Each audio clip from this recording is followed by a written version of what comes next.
na nkombo tata mwana pemba tata Molimo Santo. Kimbangizi moye. Oye. Kuna bozo kanga bien. Merci beaucoup. Na bonga manano malamu. Donc makambo oyo sala awa eza théâtre. Pamuso bakomana nga ondire bo muto ndenge nini aza mukongo te aza musingombe te. Nzambe alakisaka mabomba minaye na oya lingi. Bongo te hein? Bongo. Papa okolimbisanga. O papa zolo bakelo papa fumama za yebisa ye ke mokolo na kokufa yo ifoza la wana. Pona nina yebisa ke batunyo sote. Bana baza ebele. Apana pasi moki mbangu tanga yaza mkumba na ye. Pona nina yebisa ke premier nani chef spirituel adjoint ou bien deuxième te ke mokolo na kokufa yo za la wana. Wana na ko répondre yango. Likambo mususu. Pona ni papa fumamba za yebisa pambenza. Que ngai na kokufa butu wana kwa hivi sasa ndeko na ngai te na kozala musika te nazo pesa ja réponse na 2004 tolo ba 2003 papa Simon Kimbangu tanga ni Nzambe na biso tata Molimo Santo ajini mama nanga akenda zonga na Luanda. Bon, tant que des autres de la 26 et bandi wana titi nga dit bon. Conflit oyo comme boye. Bon. Ngai nazali na position ngai ya malamu kuna. Sikoyo soki tokoti makambo ya boye, bon ngapi nazo comprendre yango te. Na bayo kanga mapamba parce que biso tozaki batu moko boye oyo toyeba ni mingi nazongi sima. Papa atindi mama akena Luanda kozwanga. Na yeko ya nazo kataka mo comprendre papa mbeza za nani. Non seulement on a dit que awa to sala boyi. Donc azo dribble bino. Sikoyo Kimbangizi moye. Oye. Na lati courage. Umone mukia mikia wando traka kote kuna. Alors donc azo kalenga. Donc mutebe zo beta tuku tabite. Il faut na kende kaka. Donc tango na komi ya to komi na mama. Papa Simon Kimbangu amoni ngai. Pokona nazaki patron munene. Amoni ngai atali ngai. Oye. Papa na ye. Abi mutu aliboso kosora na ye. Papa mbenza. Nabi nga na ye biete. Alibiso bo matili kolo na chambre kuna. Bokomona ye. Mama accompagner mwana na yo. Témoin ya Nzambe nani? Mutu. Papa Simon azui mama nanga. Awa tolo bajaza defend. Akufa kina 2022. Ah, tokoti. Papa mbeza ye paso zela biso. To bazaki je basiba yokani. Lelo bake bakabuso ezo likaweza ngo théâtre. Tokoti na chambre. Ah. Ngai kuroanje betete za la salon. Zokande chambre ya kusha pambenza. Ah, oui mama. Bongo. Kwa biso tuzaba choko Tuzaba tumoka respect makasi. Respect eske fandi. Na biso. Mais tokoti ya wana ndako papa boye chambre. Ndenge nini mama? Siko nazo biweza mama mais non, il fallait la salon. Maman lui dit ah. Bon, ngapi nazo mwana sa chambre. Tata biza mbeto oui, basi batandi bien. Ah, ngana mwe kubudenga bino. Oyo ezaba kamususu. Bon. Yamoko ganja film afandi na mbeto. Vous comprenez hein? Afandi na mbeto. Ayebisi mama. Ma pasteur. Fandi na kichwa. Amba fandi na kichi. Siko ngai ayebisa donc alu kinanga kizabite papa. Na fandi na ngarase. Yo labite. Na fandi na se. Bon. Mama loba. Oh papa, papa sima ndenge ndo mwana na Luanda siko na ye boye. Bon. Nazo bela kwa Teresa na likambo. Siko papa mbenza pole fanga na mona ye nde mukolo wana. Wana papa limbisa ngai ndoto muke ayina no munene te. Asalati chemise aliputa ya mwa vert na ba fer minene ya nani ya matiti. So ngana zo analyser ye. Na talaka Nathalie. Talaka mutu flic Nathalie. mais bazana tena pasi moti kimbangu te natali papa fambaza pe ngana mona yete natali mo papa jangenda na kolwezi mala moko papa beti numero bota ngabi ile longi afandi boy na nani na mbeto ale abeti ka boy Papa Fumambanza. Papa Mbenza. Soto levi Papa Fumambanza izo pesa ma confusion Papa Mbenza. Asaje neti boye. Ale pa ala musiliso boy ba. Tata boy Papa Fumambanza. Papa Jalungana.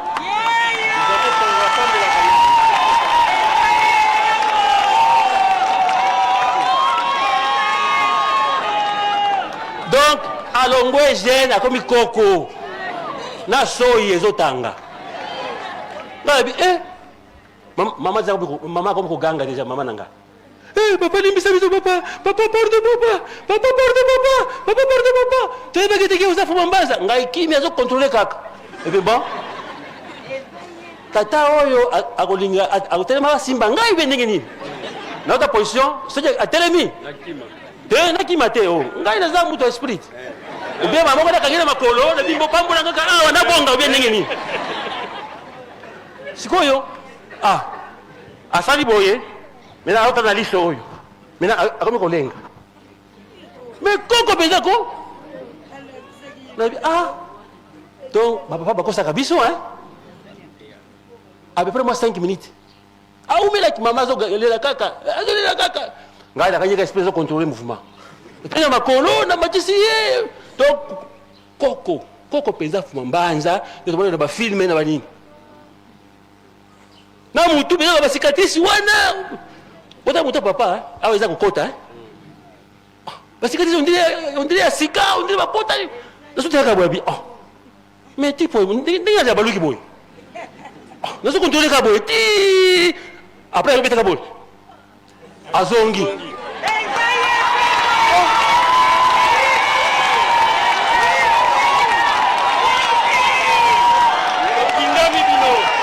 Kimbangizi moye po Nzambe alakisaka makambo na ye nawe alingi po boyoka nkolo te bila kolobaka neti baperoke bolimbisanga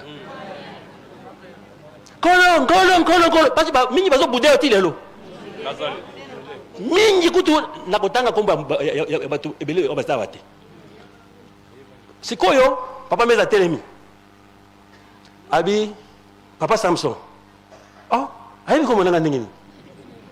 Bon, nazo biso résolution oya mbaza ngungu wana. Otanga ngo. Parce que boyti polo mais biso to ole sayete.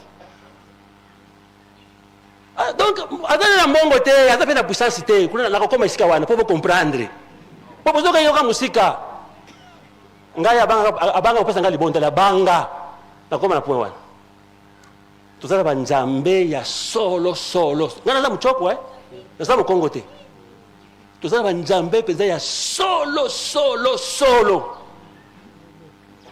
nalati kurasi lelo nanya koloba loba na bibliki te nali papa atelemi akena armoire abimisa résolution na bite papa ngana lobaki papa ngana za nga nini tomate naza tomate papa tika na yo kaka naza nanga tomate parce que grande likambo ya beti numéro wana elekeli nga bon vieux yazo bongo na seconde boy te résolution tika na yo kaka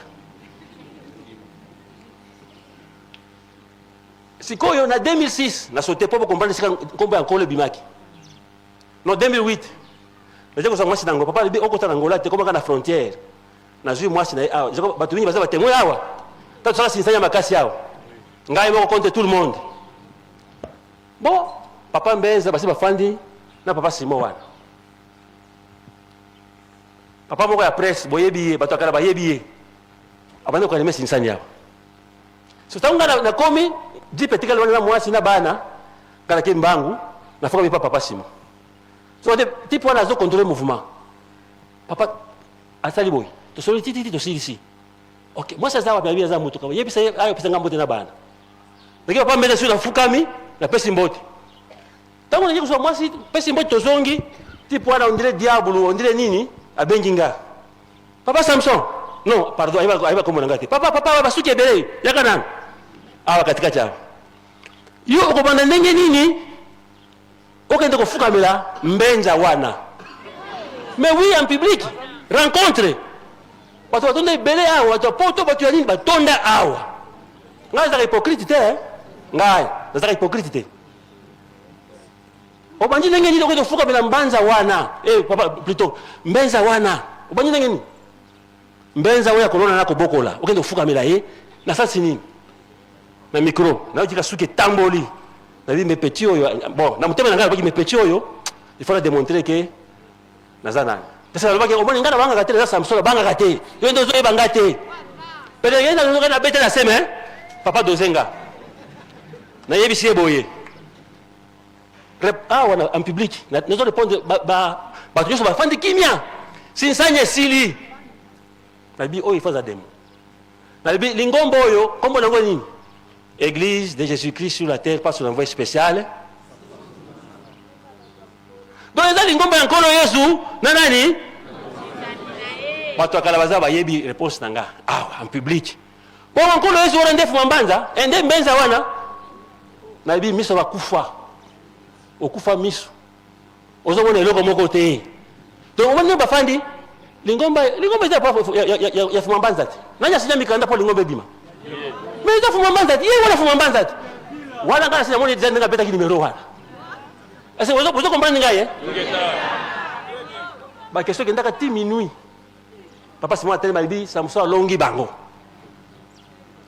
sikoyo na 2008 na jui moi sina ye awa na likambo ya nkolo bon kaka tipo wana zo poser nga ba question mais sikoyo ndenge nini boye na bibi papa mbenza azali nkolo Yesu mutali bosola bimesaki na lingomba kimbangiste papa mbenza za nkolo Yesu c'est moi bako sabino te zaki nde ngai na mona ki kimona meso na moi te wona nga mama azali mabele ngai nde ni yoka nkolo na biso nkolo no hypocrisie na banga kate Merci Papa Samson. Donc papa Limsanga. Papa ndenga zaboye. Papa, une minute papa, pardon papa. Toi aider bandeko, papa, toi aider bandeko va comprendre mais pardon. Limsanga papa. Kimbangizi moye. Toza nzela ya solo. Est-ce ngala ko kosta bilo? Papa yemo yewe. Fumambanza donc balobi na français boy. Korime oyo. Ekufaka epolaka mais molimbo esalaka nini mutation esalaka transfert papa fuma longo akendeki wapi na nduta nani papa fuma mbasa akenda nduta nani ya pambenza vous comprenez tango asali libondeli na nani na kiemba nani apesa kiemai nani asaki libondeli est-ce apesa kiemai ngai maya nkamba molimo wana saki nini natango wana ngai naza kotosa kaka maloba na bango bakosa miso nkamba oye bokolimisa batémoignage bokolimisa nga mokolo mosusu toyokani tozowelela ngonga okolimisa ngapa malembo tobanda koyeba kasi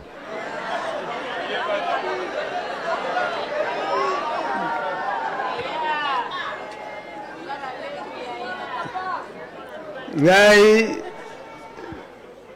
natosaki pe nazali kotosa malako ya batata tokani esika wana tozali ebele biso bana mwana na mokumba na ye eza boye te mokumba na ngai yango wana nde boye ko comprendre moke solo ezali kumba moko ya makasi lokola toza na banzoto na ngai moko na biso nyonso tozala kaka makasi na mabondeli moko na moko akoka kobungisa elembo na ye te. Eza boye te? Pamba te elobamaki ke na generation oyo tango batata bakozala te na generation na biso ba embrouillement ekozala mingi kasi moko na moko abomba elembo na ye.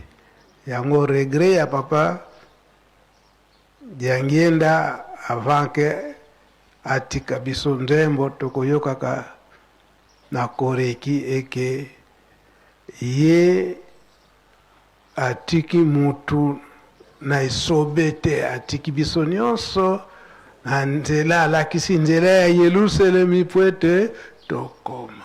Eza boye te? Nzembo nde koreki mutayembaka yango toza kuwelela ngonga, toza kuwelela ngonga mutu na mutu ngala silisi nanga boye kombo tata mwana pitita Mulimo Santu. Amen. Kimbangisme oye! Chorale de Dirisa oye! Le 29 septembre oye! Le 3 octobre oye! Na kombo ya tata ya mwana pe tata Mulimo Santu ndenge kaka tosalaka yango yambo totonda maloba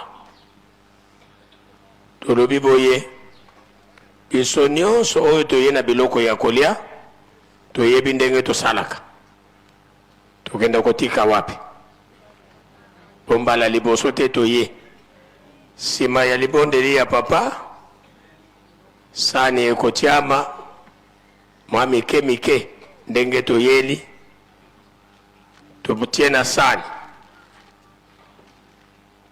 likambo moko kaka ezala ozali wapi ezala omikomeli koko kobosa na dati ya lelo te ndenge bayebisi biso mutu na mayele sika tukubike no moko totonda lusiku musula sedieto muzola kwa seye mwana tata mwana vela munkumbwa se ye mwana ye tata mwana vela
Deto sindika bana bako musamba tusamba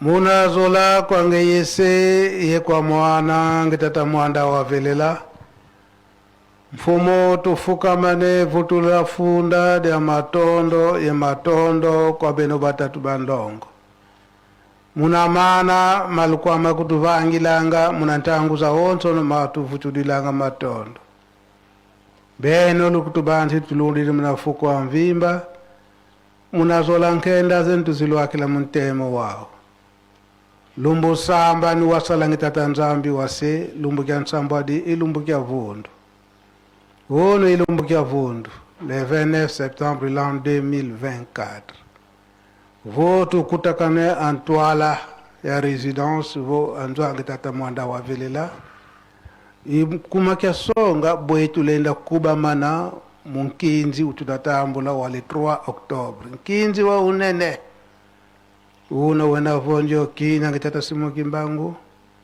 wazengo lwa nkanwa lufwa mukuma kya zola kuna kwa songa kuncha ntangu ikiao wazengo lwa nkanwa lufwa kansi bukina vukada kuba mana mpila yinaku kadi muna ngeye mfumu wetu Yesu Kristo ngeyevo bawo babanzila ngatu mukini tuulongela watambudila lufwa idiao nalumbikia le 3 kuna mbanza ngungu ke watambudila muna mana maonsono kansi bukina fu diambu diangita tanzambi kadi avanga mako bawo buna buwazolela dio na te buna bula wizana na muna mvumba kuma 3 te muna 1951 ikina wakamoneka maonso novo wasonga mpibi mangu bya kumusonga vondio tangu yifweni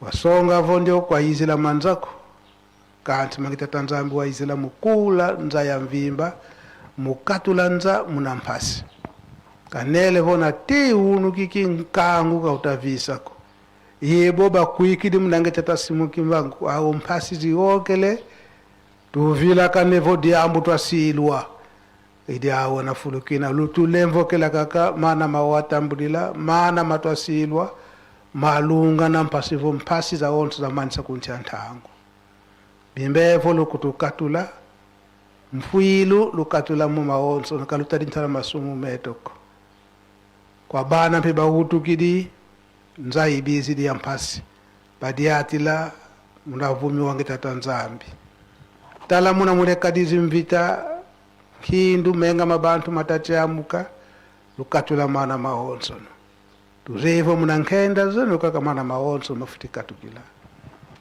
kwa bana batakwela bale mulotambula nkailu mya bana tuwana bana sibaka mitwadisi muna mpato ngitata simuki mbangu kwa bana katakwelele tuko lutuwana lutusonga bidimbu bila sila muna betu tuka babakala ibakendo mpasi utakala basikila muna nsiku mieno talankangu takwiza muna nkinzi wale 3 Oktobre mukatuka Yerusalemu bana bakuba dirigeant ye bantu bankakampe biza mukuma nkinzi wa le 12 Oktobre tuwidi muna binsamu bila kututela ngeye papa kisolo kele muna 1933 muna examen kina kiba kuwana bu swalomba kina kivwidi mfuno ngeye kwa lomba kyankakako waluwaka ku Yerusalemu wabakadi yaka nsambu zina zikuwana ngolo la vwandela muna mukuna kati bika beto de akampeto tatamana nsinsa owo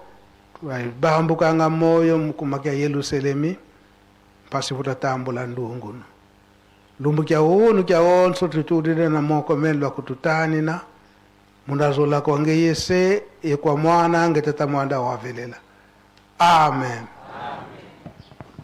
twende nukямbote la protocole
mate,